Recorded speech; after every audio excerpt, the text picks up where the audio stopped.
Tingnan mo ito mga lods, oh. Yung bagong mga high-tech na kagamitan sa farmers, so diba galing. Pag dito yung mga lods, hindi na mahirapan yung mga manggagapas ng palay kasi ganyan na, oh. Sana something ganun din sa Pilipinas, nakaganyan lods, oh. Ito kailangan natin dito sa Pilipinas yan kasi ano,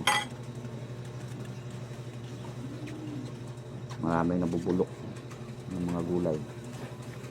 Galing, oh.